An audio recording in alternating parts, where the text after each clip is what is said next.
ಉತ್ತರ ಕರ್ನಾಟಕದ ಹೆಮ್ಮೆಯ ರೈತ ಧ್ವನಿ ಟಿವಿ ಚಾನೆಲ್. ಬೆವರಿಗೊಂದು ಭರವಸೆ.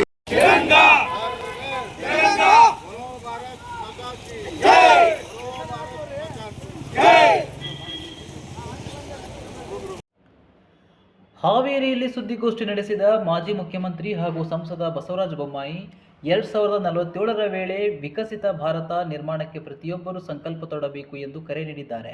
ಇದೇ ವೇಳೆ ರಾಜ್ಯದ ರಾಜಕೀಯ ಬೆಳವಣಿಗೆಗಳು, ಭದ್ರತೆ, ನೀರಾವರಿ ಹಾಗೂ ರೈತರ ಸಮಸ್ಯೆಗಳ ಕುರಿತು ಹಲವು ಮಹತ್ವದ ಹೇಳಿಕೆಗಳನ್ನು ನೀಡಿದ್ದಾರೆ.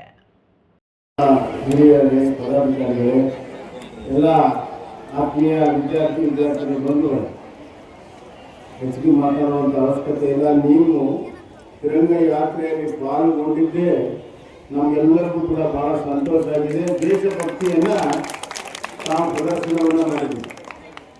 ಸುಮಾರು 2.5 ಕಿಲೋಮೀಟರ್ ನಡೆದು ಇವತ್ತು ದೇಶಕ್ಕಾಗಿ ನಾವು ಇದ್ದೇವೆ ಅನ್ನೋದನ್ನ ಎಲ್ಲ ವಿದ್ಯಾರ್ಥಿಗಳು ತೋರಿಸ್ಕೊಟ್ಟಿದ್ದೀರಿ. ನಿಮಗೆ ಹೃದಯಪೂರ್ವಕವಾದಂಥ ಅಭಿನಂದನೆಯನ್ನು ಸಲ್ಲಿಸ್ತೀನಿ. ನಾನು 2 ನಿಮಿಷದಲ್ಲಿ ಮಾತನ್ನು ಮುಗಿಸ್ತೇನೆ. ಈ ದೇಶಕ್ಕೆ ಹೋರಾಟ ತ್ಯಾಗ ಬಲಿದಾನದಿಂದ ಬಂದಿದೆ. ಹಾವೇರಿಯಲ್ಲಿ ಮಹಿಳಾ ಮಾದೇವಪ್ಪ ಅವರನ್ನ ಬ್ರಿಟಿಷರು ಗುಂಡಿಕ್ಕಿ ಕೊಂದರು. ಇಂಥ ಸಾವಿರಾರು ಜನ ಪ್ರಾಣವನ್ನು ತ್ಯಾಗ ಮಾಡಿ ಆಸ್ತಿಗಳನ್ನು ಕಳ್ಕೊಂಡು ಬ್ರಿಟಿಷ್ ಸಾಮ್ರಾಜ್ಯ ವಿರುದ್ಧ ಹೋರಾಟವನ್ನು ಮಾಡಿ ನಮಗೆ ಸ್ವತಂತ್ರವನ್ನು ತಂದಿದ್ದಾರೆ.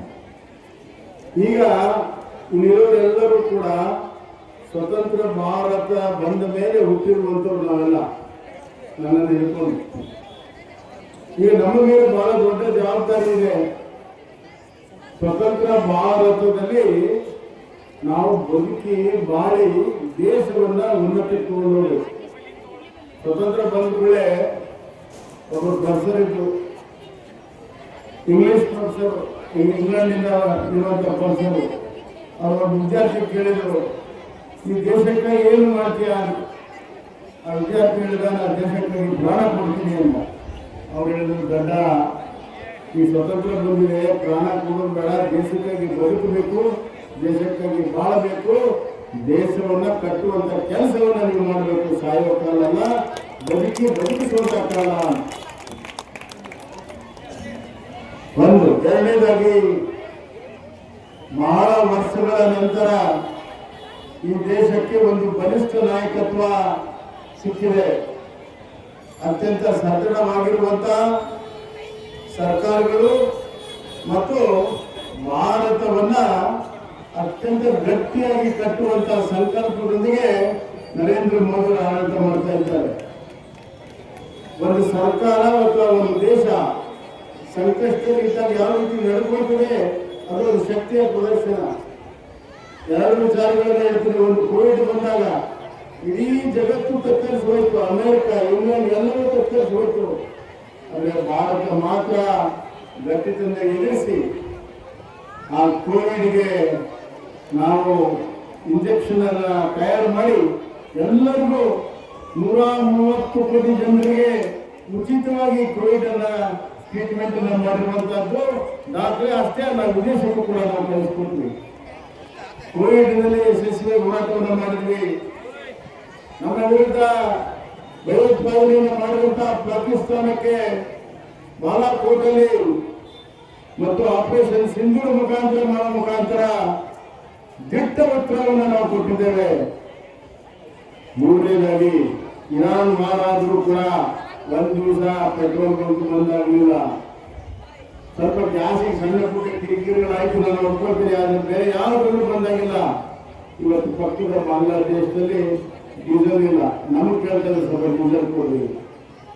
ಅತ್ಯಂತ ಸಮರ್ಥವಾಗಿ ಸಂಕಷ್ಟಗಳನ್ನ ಎದುರಿಸುವಂತಹ ಕೆಲಸವನ್ನ ಪ್ರಧಾನಮಂತ್ರಿ ನರೇಂದ್ರ ಮೋದಿ ಅವರು ಮಾಡಿದ್ದಾರೆ. ನಾವೆಲ್ಲ ಜಂಜಿಗಳು, ಕೆಲವು ಜಂಜಿ ಅಲ್ಫಾ ಇರಬಹುದು. ಇಡೀ ಜಗತ್ತು ಇವತ್ತು ಬದಲಾವಣೆ ಆಗ್ತಾ ಇದೆ. ಆ ಬದಲಾವಣೆಯ ಮುಂಚೂಣಿಯಲ್ಲಿ ನಮ್ಮ ದೇಶ ಇರಬೇಕು. ಇದು AI ಕಾಲ. ತಂತ್ರಜ್ಞಾನ ಬಹಳ ಬೆಳೀತಾ ಇದೆ. ತಂತ್ರಜ್ಞಾನ ನಮ್ಮನ್ನು ಓವರ್ಟೇಕ್ ಮಾಡ್ತಾ ಇದೆ. ನಾವು ಯಾವಾಗಲೂ ಕೂಡ ತಂತ್ರಜ್ಞಾನವನ್ನ ನಮ್ಮ ನಿಯಂತ್ರಣದಲ್ಲಿ ಇಟ್ಕೋಬೇಕು, ತಂತ್ರಜ್ಞಾನದ ನಿಯಂತ್ರಣದಲ್ಲಿ ನಾವು ಹೋಗಬಾರ್ದು. ಆ ಬುದ್ಧಿವಂತಿಕೆ ನಿಮ್ಮ ಯುವಕರಲ್ಲಿದೆ. ಈ ದೇಶವನ್ನ ಕಟ್ಟುವಂತ ಬರುವಂತ ಹೊಸ ಹೊಸ ಸವಾಲುಗಳನ್ನು ಎದುರಿಸುವಂತ ಶಕ್ತಿ ಪ್ರಧಾನಿ ನರೇಂದ್ರ ಮೋದಿ ಅವರ ವಿಕಸಿತ ಭಾರತ 2047ರ ಕನಸನ್ನ ನನಸಾಗಿಸಲು ಪ್ರತಿಯೊಬ್ಬ ನಾಗರಿಕರು ಸಮರ್ಪಣಾ ಭಾವದಿಂದ ಕೆಲಸ ಮಾಡಬೇಕು ಎಂದು ಬಸವರಾಜ ಬೊಮ್ಮಾಯಿ ಕರೆ ನೀಡಿದರು. ಕಾಂಗ್ರೆಸ್ ಪಕ್ಷದಲ್ಲಿ ದೊಡ್ಡ ಮಟ್ಟದ ಆಂತರಿಕ ರಾಜಕೀಯ ಬೆಳವಣಿಗೆಗಳು ನಡೆಯುತ್ತಿವೆ. ಸಚಿವ ಸಂಪುಟದ ಬೆಳವಣಿಗೆಗಳ ಬಗ್ಗೆ ಮಾಜಿ ಮುಖ್ಯಮಂತ್ರಿ ಸಿದ್ದರಾಮಯ್ಯ ಅವರು ಖುಷಿಯಾಗಿಲ್ಲ ಎಂಬುದು ಸ್ಪಷ್ಟವಾಗುತ್ತಿದೆ ಎಂದು ಬೊಮ್ಮಾಯಿ ಹೇಳಿದರು. ವಾಲ್ಮೀಕಿ ಅಭಿವೃದ್ಧಿ ನಿಗಮದ ಅವ್ಯವಹಾರ ಆರೋಪ ಎದುರಿಸುತ್ತಿರುವ ಬಿ. ನಾಗೇಂದ್ರ ಅವರನ್ನ ಮತ್ತೆ ಸಚಿವ ಸಂಪುಟಕ್ಕೆ ಸೇರಿಸಿಕೊಂಡಿರುವುದು ಕಾಂಗ್ರೆಸ್ನ ನೈತಿಕತೆಯ ನಿರ್ಲಕ್ಷ್ಯ ಎಂದು ಟೀಕಿಸಿದರು. ಮಲ್ಲಿಕಾರ್ಜುನ್ ಖರ್ಗೆ ಅವರು ಭಾಷಣ ಮಾಡಿದ ಸ್ಥಳವನ್ನ ಶುದ್ಧೀಕರಣ ಮಾಡಿರುವ ಘಟನೆ ಖಂಡನೀಯ. ಇಂತಹ ಕೃತ್ಯಗಳನ್ನು ಯಾವುದೇ ಕಾರಣಕ್ಕೂ ಬೆಂಬಲಿಸಲು ಸಾಧ್ಯವಿಲ್ಲ ಎಂದರು. ರಾಜ್ಯದಲ್ಲಿ ಭಯೋತ್ಪಾದಕರಿಗೆ ಸುರಕ್ಷಿತ ವಾತಾವರಣ ನಿರ್ಮಾಣವಾಗುತ್ತಿದೆ ಎಂದು ಆರೋಪಿಸಿದ ಬೊಮ್ಮಾಯಿ, ಸ್ಲೀಪರ್ ಸೆಲ್ಗಳು ಹಾಗೂ ಹೊಸ ನೇಮಕಾತಿಗಳ ಬಗ್ಗೆ ಗುಪ್ತಚರ ಮಾಹಿತಿ ಇದೆ ಎಂದು ಹೇಳಿದರು. ದೇಶದ ಭದ್ರತೆ ವಿಚಾರದಲ್ಲಿ ಸರ್ಕಾರ ರಾಜಿ ಮಾಡಿಕೊಳ್ಳಬಾರದು ಎಂದು ಆಗ್ರಹಿಸಿದರು. ಕಾವೇರಿ ವಿವಾದಕ್ಕೆ ಮೇಕೆದಾಟು ಯೋಜನೆಯ ಶಾಶ್ವತ ಪರಿಹಾರವಾಗಿದ್ದು, ಹೆಚ್ಚುವರಿ ನೀರನ್ನು ಸಂಗ್ರಹಿಸುವ ಮೂಲಕ ಮಳೆ ಕೊರತೆಯ ವರ್ಷದಲ್ಲಿನ ಸಂಘರ್ಷ ತಪ್ಪಿಸಬಹುದು ಎಂದರು. ರಾಜ್ಯದ 135 ಏತ ನೀರಾವರಿ ಯೋಜನೆಗಳಿಗೆ ವಿದ್ಯುತ್ ಬಿಲ್ ಹಾಗೂ ಅಗತ್ಯ ಅನುದಾನವನ್ನು ತಕ್ಷಣ ಬಿಡುಗಡೆ ಮಾಡಬೇಕು ಎಂದು ಸರ್ಕಾರವನ್ನು ಒತ್ತಾಯಿಸಿದರು.